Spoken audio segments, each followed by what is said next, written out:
नमस्ते दोस्तों, स्वागत है आपका हमारे चैनल पर, जहां हम मशरूम की खेती के रहस्यों को उजागर करते हैं। आज का हमारा विषय है विभिन्न मशरूम प्रकारों के लिए सर्वश्रेष्ठ सबस्ट्रेट्स।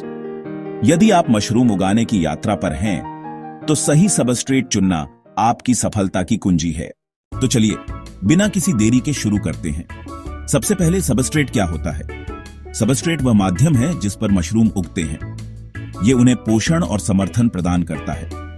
विभिन्न मशरूम प्रकारों की अपनी विशिष्ट आवश्यकताएं होती हैं और सही सबस्ट्रेट का चुनाव उनकी वृद्धि और उपज पर सीधा प्रभाव डालता है। आइए बात करते हैं ऑनेस्टर मशरूम की। ये मशरूम अपनी बहुमुखी प्रतिभा और शुरुआती लोगों के लिए आसान खेती के लिए जाने जाते हैं। ऑनेस्टर मशरूम के लिए सबसे अच्छे सबस्ट्रेट्स में से एक है भूसा, विशेष रूप से गेहूं का भूसा या धान का भूसा। भूसा सस्ता, आसानी से उपलब्ध और पोषण से भरपूर होता है।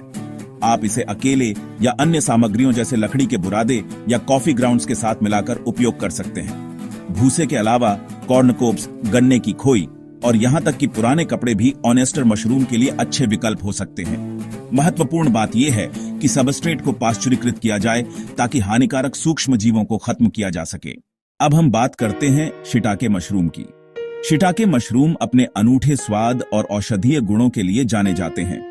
इन्हें उगाना ऑनेस्टर मशरूम की तुलना में थोड़ा अधिक चुनौतीपूर्ण हो सकता है और इन्हें एक अलग प्रकार के सबस्ट्रेट की आवश्यकता होती है। शिटाके मशरूम मुख्य रूप से कठोर लकड़ी के बुरादे पर उगते हैं, जैसे ओक, मेपल या बीच की लकड़ी। इन लकड़ी के बुरादे को अक्सर पूरक के साथ मिलाया जाता है, जैसे कि चावल की भूसी या गेहूं की भूसी, ताकि पोषण मूल्य बढ़ाया जा सके। शिटाके मशरूम को लॉग्स पर भी उगाया जा सकता है, जो एक अधिक पारंपरिक तरीका है और इसमें कई सालों तक फसल मिलती रहती है।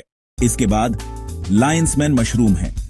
ये मशरूम अपने समुद्री भोजन जैसे स्वाद और मस्तिष्क स्वास्थ्य लाभों के लिए लोकप्रियता हासिल कर रहे हैं। लायंस मैन मशरूम भी कठोर लकड़ी के बुरादे पर बहुत अच्छा करते हैं, जैसे कि ओक या मैपल। इन्हें अक्सर सोयाबीन हल्स या गेहूं की भूसी जैसे पूरक के साथ मिलाया जाता है, ताकि उन्हें आवश्यक नाइट्रोजन प्रदान की जा सके। लायंस मैन को उगाना एक पुरस्कृत अनुभव हो सकता है और सही सबस्ट्रेट का चुनाव उनकी अनूठी बनावट और स्वाद को विकसित करने में मदद करता है। बटन मशरूम और क्रेमनी मशरूम की बात करें तो ये दुनिया में सबसे लोकप्रिय मशरूम है और इन्हें एक बहुत ही खास सबस्ट्रेट की आवश्यकता होती है, खाद। हाँ, आपने सही सुना, खाद। ये आमतौर पर घोड़े की खाद, चिकन खाद या अन्य कृषि अपशिष्टों से बनाई जाती है और इसमें एक विशिष्ट किण्वन प्रक्रिया शामिल होती है। खाद को सावधानी पूर्वक तैयार किया जाता है और पाश्चुरीकृत किया जाता है ताकि मशरूम माइसेलियम के लिए एक पोषक तत्व घना माध्यम बनाया जा सके। यह प्रक्रिया थोड़ी जटिल लग सकती है, लेकिन बटन मशरूम उगाने के लिए यह आवश्यक है। कुछ अन्य मशरूम भी हैं जिनके लिए विशेष सबस्ट्रेट्स की आवश्यकता होती है। उदाहरण के लिए ऋषि मशरूम, जिन्हें अमृता का मशरूम भी कहा जाता है, आमतौर पर कठोर लकड़ी के बुरादे या लॉग्स पर उगते हैं। वे धीरे धीरे बढ़ते हैं, लेकिन अविश्वसनीय रूप से शक्तिशाली होते हैं। मोरचेल मशरूम, जो अपने उत्कृष्ट स्वाद के लिए जाने जाते हैं, को उगाना बेहद मुश्किल माना जाता है और उन्हें अक्सर विशिष्ट मिट्टी और लकड़ी के चिप्स के मिश्रण की आवश्यकता होती है। सबस्ट्रेट चुनते समय कुछ बातों का ध्यान रखना महत्वपूर्ण है। सबसे पहले पाश्चुरीकरण या नसबंदी। अधिकांश सबस्ट्रेट्स को हानिकारक बैक्टीरिया, मोल्ड्स और अन्य कवक को मारने के लिए उपचार की आवश्यकता होती है, जो आपके मशरूम माइसेलियम के साथ प्रतिस्पर्धा कर सकते हैं। दूसरा, नमी का स्तर। सबस्ट्रेट में पर्याप्त नमी होनी चाहिए ताकि माइसेलियम बढ़ सके, लेकिन इतना भी नहीं कि वह सड़े। तीसरा, पोषण मूल्य।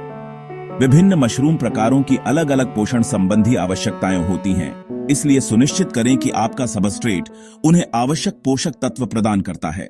और हाँ, एक और बात, यदि आप अपने लिए मशरूम उगाने की यात्रा शुरू करना चाहते हैं और उच्च गुणवत्ता वाले मशरूम किट ढूंढ रहे हैं, तो मैंने डिस्क्रिप्शन में एक स्टोर का लिंक डाला है, जहां आपको विभिन्न प्रकार के मशरूम किट बहुत ही किफायती दामों पर मिल जाएंगे।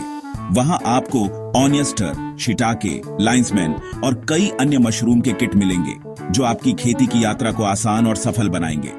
तो आज ही चेकआउट करें। संक्षेप में, मशरूम की खेती में सबस्ट्रेट का चुनाव एक महत्वपूर्ण कदम है। प्रत्येक मशरूम प्रकार की अपनी प्राथमिकताएं होती हैं और उन्हें समझना आपको भरपूर फसल काटने में मदद करेगा। तो दोस्तों, मुझे उम्मीद है कि यह वीडियो आपको विभिन्न मशरूम प्रकारों के लिए सर्वश्रेष्ठ सबस्ट्रेट्स को समझने में मदद करेगा। यदि आपके कोई प्रश्न हैं, तो नीचे कमेंट्स में पूछने में संकोच न करें। अगर आपको यह वीडियो पसंद आया तो इसे लाइक करें, अपने दोस्तों के साथ साझा करें और हमारे चैनल को सब्सक्राइब करना न भूलें, ताकि आप मशरूम की खेती के बारे में और अधिक जानकारी प्राप्त कर सकें। अगली बार तक खुश रहें और मशरूम उगाते रहें। धन्यवाद।